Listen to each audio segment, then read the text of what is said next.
आणि आई फार महत्त्वाचं आहे. संत आणि आई याच्यात थोडा भेद आहे. संत आणि आई याच्यात थोडासा भेद आहे. एक भेद जर सोडला तर संत आणि आई सारखीच आहे. कोणता भेद आहे?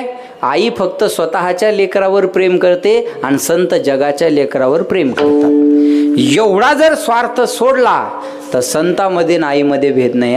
मी सांगेल तुम्हाला, या जगाच्या पाठीवर सर्वात मोठं प्रेमाचं पात्र जर कोणतं असेल तर त्याचं नाव आई आहे. ज्याच्या जीवनातली आई गेली त्याच्या जीवनातला मायेचा सागर आटला म्हणून समजा.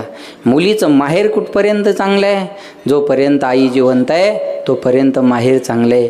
अरे माय आहे म्हणूनच माहेर आहे. सासू आहे म्हणून सासर आहे आणि माय आहे म्हणून माहेर आहे. जिची माय गेली ना तिला मायची किंमत विचारा. लहानपणी मायेचा हात ज्याच्या अंगावरून फिरला नाही ना त्याला आई काय असते विचारा. अरे माय गेली की माहेरचे दरवाजे मुलीसाठी बंद झालेले दिसतील. बाळांत या शब्दाचा अर्थ असा आहे, शास्त्री महाराज, झालं व्यवस्थित तर बाळ, नाही तांत याला म्हणतात बाळांत. आई जेव्हा मुलाला जन्म देते ना तेव्हा आईचा सुद्धा पुनर्जन्म होत असतो.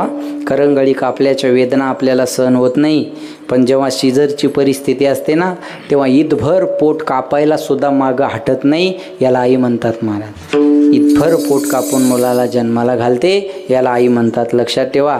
अरे कोणी कोणावर प्रेम करत असेल तर स्वतःच्या शरीराला इजा नाही करून घेऊ शकणार, पण एक माय अशी आहे ना स्वतःच्या सौंदर्याचा विचार पण करत नाही हो लेकरासाठी.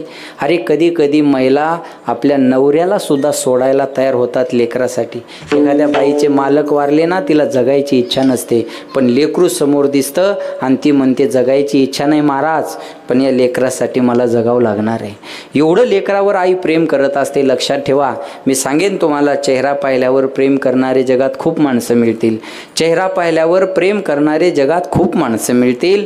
असे गुण पाहिल्यावर प्रेम करणारे जगात खूप माणसं मिळतील. पण आपला चेहरा न पाहता, गुण अवगुण न पाहता 9 महिने 9 दिवस जगात येण्याच्या अगोदर पोटातच जी आपल्यावर प्रेम करते ना तिला आई म्हणतात.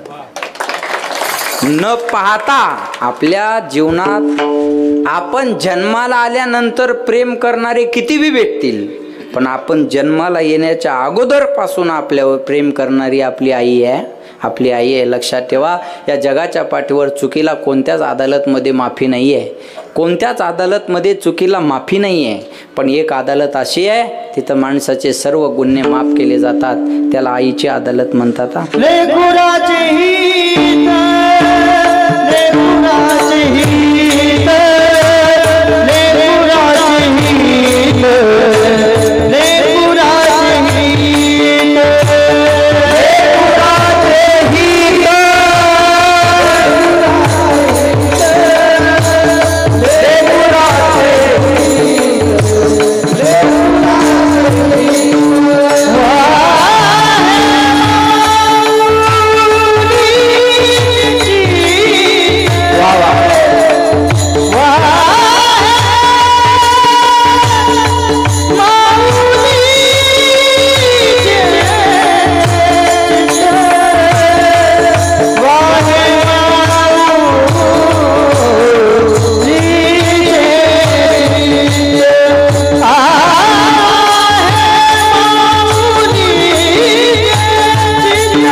हित जाणे किंवा वाहे माऊलीचे चित्तायसी कळवळ्याची जाती करीला भावीन प्रीती. आपल्या जीवनामध्ये आपल्या आईवर किती प्रेम करते आपली आई आपल्यावर. ऐका माया हो, लक्ष द्या. तुम्हाला 8 दिवसातून 4 दिवस तरी उपवास असतात, बोला है ना. या महिलांना बरं का 8 दिवसातून 4 दिवस तरी उपवास असतात, पण यांनी धरलेला उपवास स्वतःसाठी नसतो, मुलासाठी, मुलीसाठी, नाही तर नवऱ्यासाठी. यांनी धरलेला उपवास स्वतःसाठी नाही.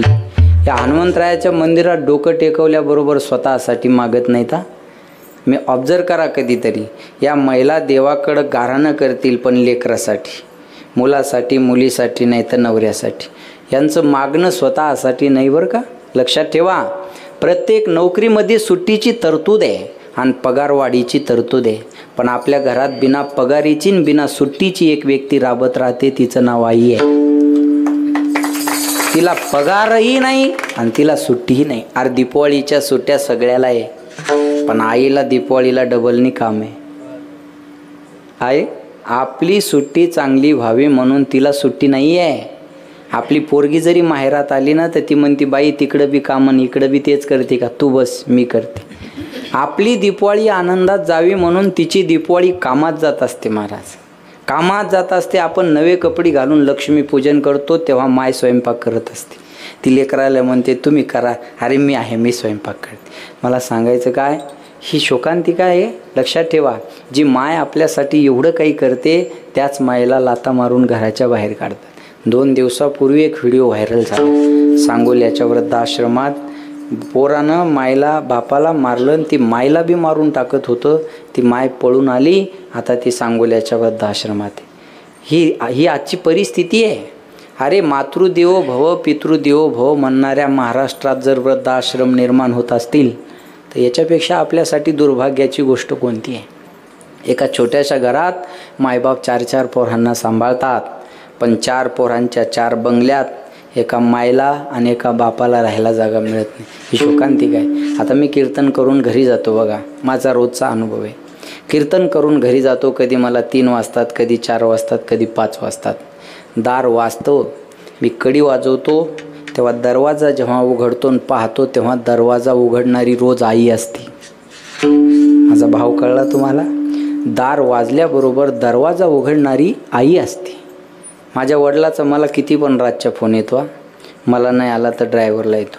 त्यांना वाटतं महाराज झोपलेले असतील, मग ड्रायव्हरला फोन. कुठपर्यंत आले, 2, 3, 4, 5 त्यांना जाग आली की फोन असतो. तुम्ही कधीतरी आपल्या बापाचा मोबाईल घ्या आणि तुमचा मोबाईल घ्या आणि बापाकडून पोराला आलेले कॉल किती आहेत आणि पोराकडून बापाला गेलेले कॉल किती आहेत याचं कधीतरी एक स्टेटमेंट काढा. इनकमिंग कॉल तुम्हाला 100 दिसतील तेव्हा आउट गोईंग कॉल तुम्हाला 10 दिसतील. बापाकडून पोराला आलेले कॉल 100 दिसतील तेव्हा पोराकडून बापाला गेलेले कॉल 5 नाही तर 10 दिसतील. लक्षात ठेवा, आपण प्रत्येक क्षणाला जिंकत यावं याकरता प्रत्येक क्षणाला हरत आलेले आपले मायबाप असतात. आपले मायबाप असतात. महाराज लक्षात येते माझं बोलणं. मोदी साहेब निवडून आल्यावर पहिलं दर्शन घ्यायला कोणाचं जायचे? आईचं. पहिलं दर्शन आईचं, आशीर्वाद आईचा, वाढदिवस बी आईबरोबर. अरे भारताचा पंतप्रधान आहे पण त्याला आईच्या आशीर्वादाची गरज आहे. देशासाठी पंतप्रधान आहे पण आईसाठी तर लेकरू आहे ना. आईसाठी लेकरू आहे ना. मोदी साहेब गेलेली सत्ता आणू शकतील पण गेलेल्या माईला आणू शकतील का? नाही आणू शकणार. माजी मुख्यमंत्री उद्धव ठाकरेला विचारा बापाची किंमत, पंकजाताई मुंडेला विचारा बापाची किंमत. बाप गेला, महाराष्ट्र विकत घेण्याची ताकद आहे या लोकात, पण गेलेल्या बापाला आणि गेलेल्या मायला नाही आणू शकत. लक्षात ठेवा, ऐसी कौन सी चीज़ है जो दुनिया में नहीं मिलती? सब कुछ मिलता है इस दुनिया में पर माँ नहीं मिलती. पैसों से खाना मिलता है, भूख नहीं मिलती. किताब मिलता है, ज्ञान नहीं मिलता. बिस्तर मिलता है, नींद नहीं मिलती. बंगला गाडी मिलते है, माँ बाप नहीं मिलते. गेलेली आई आणि गेलेला बाप मिळू शकत नाही. मला उदाहरण सांगायचं आहे. अरे पास झालेल्या पोराला कदाचित माईचं प्रेम कळणार नाही, पण नापास झालेल्या पोराला आईचं प्रेम विचार. नापास झालेल्या पोराला कळलं आपल्या आईचं प्रेम आपल्यावर किती आहे. लक्षात येते माझं बोलणं. म्हणून मी आता सांगेन तुम्हाला, पुत्राची चांगली बातमी ऐकायला आल्यावर आईला जेवायची सुद्धा गरज पडत नाही हो. जेवायची. आता IPL मॅच चालू आहे, मी घडलेल्या घडामोडी सांगेल. IPL मॅच चालू आहे आणि त्या चेन्नई सुपर किंग जी टीम आहे ना, त्या टीमचा कप्तान महाराष्ट्राचा ऋतुराज गायकवाड एक मराठमोळा पोरगा झाला बघा. आणि त्याच्या मायबापाची मुलाखत घेतली एका पत्रकारानं. तुमचा पोरगा चेन्नई सुपर किंग या टीमचा कप्तान झाला, काय भावना आहेत तुमच्या? अश्रू आले त्या मायच्या आणि बापाच्या डोळ्यातून आणि त्यांनी सांगितलं की आम्ही स्वप्नात सुद्धा विचार केला नव्हता की आमचं पोरगं ह्या टीमचा कप्तान होईल. पण ही बातमी आम्हाला लोकांकडून कळून फोनवर कळत गेली, शुभेच्छा येत गेल्या आणि मग आम्ही टी व्ही चालू केला.